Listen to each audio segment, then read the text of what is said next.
Okay, nkwaliriza ku Celebrity Track Extra UG ogamba otya gwe omulabi waffe atugoberera yonna gyosiza okutubanga otulabira. Obulamu buli butya kansulenti bulabutambula bulungi. Manyi wiiki weba etambula mpola mpola bintu bingi bibeeramu. Weewaawo.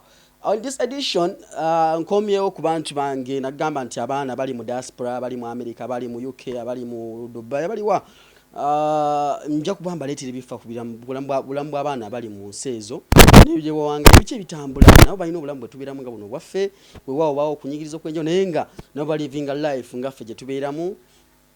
Naga nja kuba nkutuusako obubaga bw'abaana abantu baffe abali mu nsi za USA, Canada, UK yonna mulundi guno nzize na mwanyinaze bamweyita Nayiga mwana wangabi yabadde ne baby shower Texas, Dallas, Texas.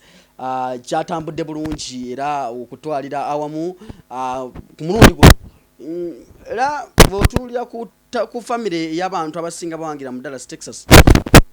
Banauganda bawangaliramu na muganda wange bamuyita Beka mulimira naye awangalira mu Dallas, Texas.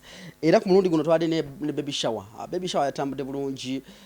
Ojjukira mwana muwala ono Nayiga ebyafaayo kale gamba katuna akamukwatako nti kyenaku nti yaviibwako maama we mu myezi ng'ene esatu egiyise kyanaku naye wenjogerera nti essaawa eno nti yakoze ka baby shower asubira ka baby oba baby girl baby boy any time tujja kuba tumanya kiba kina bakivuddeyo naye nga kyatambudde bulungi nnyo mu Dallas, Texas. Naye ng'agamba yangambye muganda wange njagala ntuusa obubaka bwange eri Banauganda bali emugamba mutya lyangambye gwe divorce nkwesize ntuusa obubaka bwange eri Banauganda bali eyo ogamba atya mwannyinaze Nayiga yagamba nebaza family yaffe ya DFW mu Texas, Dallas olwa love ne support gye mwamuwadde ku lunaku olwo n'okumubeererawo okulabika nti olunaku aluyita mu bulungi olwa baby shower gye yakoze olunaku olwo.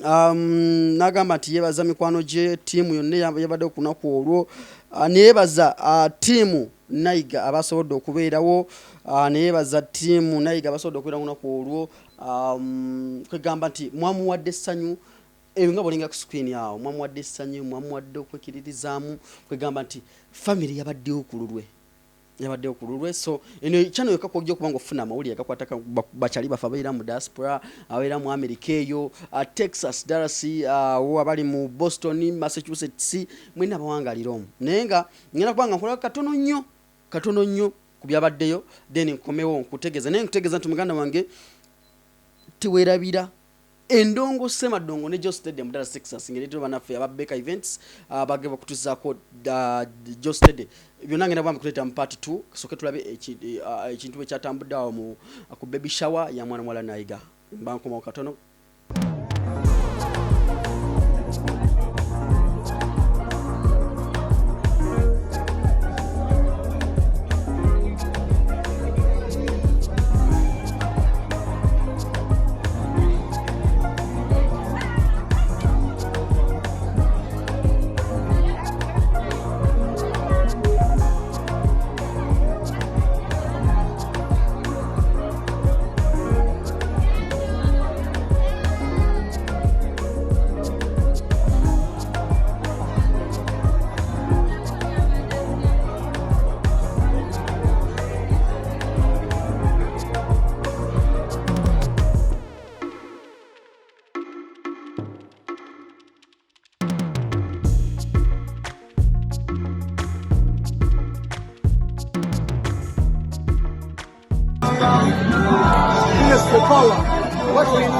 Power for what?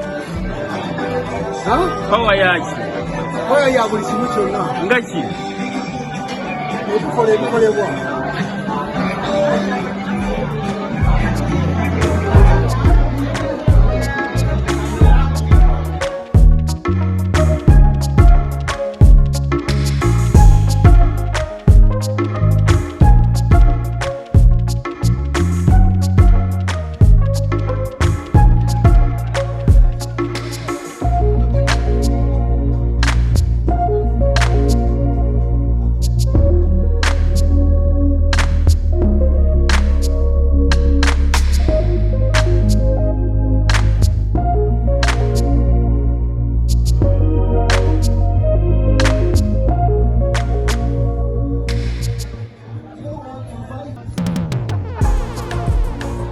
Otya ogamba otya? Ndi bulungi ndi steady. Onywa kaki? Wetegereze. Tuli musawumu. Yakwa. Edini nze nagikusookamu. Sobala. Wa alaikum salaam wa rahmatullahi wa barakatuh. Mwabakajja. Nokola otya? Ama jama. Ono mubulire. Kula musize wa Salamu alaikum. Wa alaikum salaam. Tunyumirwa tulya tunywa. Abana tuzadde. Maria tokwenda kuneta. Nayiga naye kwajolwa sana suna bano bapenyo yali munaffe yali memba wa community eno naye sala mukama yamuyita bamuyita kati nsigaza Nayiga mu community nsigaza Nayiga mu community kati Nayiga ffe abazadde ba Nayiga kati bwe tuli wano kati tuzze kuwagira Nayiga baby shower ye n'okumukolera nga aba elders mu community okulaba nti tumaze kyonna ekitusobola Nayiga asobole okuzaala bulungi asobole okumanya naye nti ayagalwa mu community ate alina okutulira maama we. Amina. Ebadde saala. I watched it.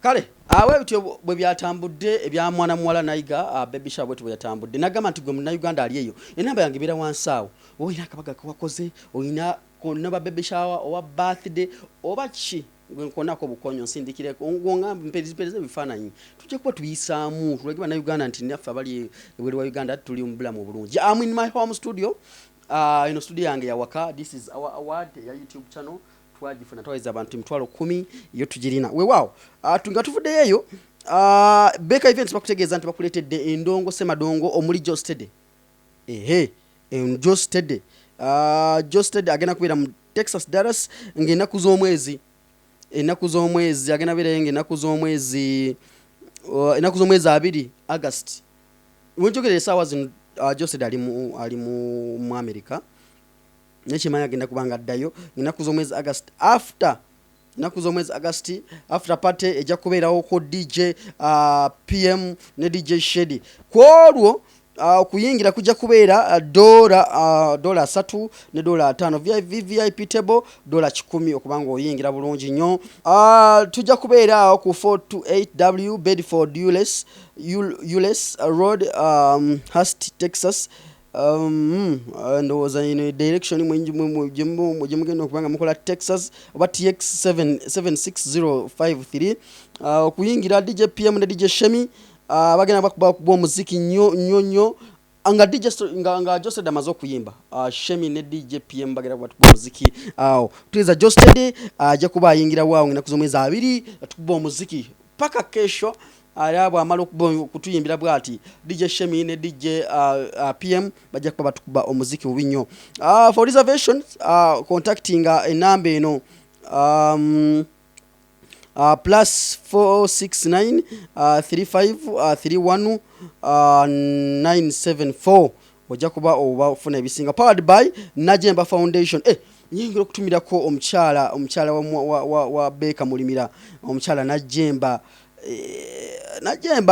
kankutumireko mu akensuso omukyala Najemba Evelyn okuba nti okuumye mwana mulenzi Beka Mulimira era omukumidde wamu bwoti bwe ba muvuko yo wamunyweza n'omunyweza wamu kwegamba nti era ekintu bukikwasaganyiza bulungi nnyo kulanga mutambuza bulungi family webale okumukuumira ddala akensuso mbadde nnyo kususayo netumirako n'omwami Chairman Vincent awo era nategezeddwako nti mwezi gy'ataawo mu America ekintu ojja kuba okinkwasaganyiza bulungi awo obulamu buleme kubeera ate kyekimu tutambuze mpola nga tukikwasaganya mu ngeri oba yenjawulo. Tuwerabira nti tuli proudly powered by bino ebintu byonna ku lunaku olwo lwa DJ Jostede ngaze byonna event yonna ejja kuba tuwerabira ejja kuba tujaga ku BBS Tele Final eyaffe ate after party nga Josted amaze okuyimba wajja kwa endongo kasindiri empaka wakati wa DJ Shemi ne DJ PM tulabe ani asinga okukola kata endongo anasinga okuba banamerika endongo mweno shonge wedde ya Josted ngena kuzomwezi 2 August tujokera mu Texas Dallas my Dallas n'abanze mu America nja kitereza ekigambo ekyo kinsumbwa nnyo neera nga nyongera okutumirako omwanyinaze Nayiga ka baby shower katambude bulungi bwangu ina birthday ina mukolo gonna gwakoze abaka proposal byonna. This is the award winning channel. We have the YouTube our accolade twajiwangula yino mtwalo 10 eky'abantu the only trust worth YouTube channel join okwesiga ye Celebrity Track Extra UG nange Devotion Matovu ngankwereza ebisingawo wewawo siye banga suka wano eno show proud sponsored by Ashley Tours and Travels ngafutegeza twagagenda kulambula ko UAE okulambula ko Dubai Desert Safari Abu Dhabi Sharjah alaini bitundu bya UAE eyo mu mfumfu zote okuwulira eyo waliyo gye bayita Ghost City ogenda olambuleko Ashley Tours and Travels bakutegeza nti muganda wange begateko akanamba kekali mulogo wansaawo bakubireko obengo bafuna ogenda olambuleko mu UAE Dubai tikpak makola ticket visa extension ubanga wade na kwa 3 nino bakole na ku 9 kwegamba byonna baina job seekers visa kwegamba babikolerako byonna ne ticketing okuva wana Uganda n'okuva mu nsezi nja bayu mu Ghana na America yona babikola ko Ashley Tours and Travels kutegeza nti begateko olabike nti oba ngofuna ekenjawulo anze Devotion Matovu wano wendi ndi waka studio yange ya waka just nti nkoleramu ebintu ebyenjawulo ebyafayo bisinze kwanga biva wano ne bisasanyira ensi yonna sigana banga suka wano nze Devotion Matovu Lwaka tuna n'ensi yange abantu mu America ndi mu betegekere sawa yona nzija mbere bulungi mwera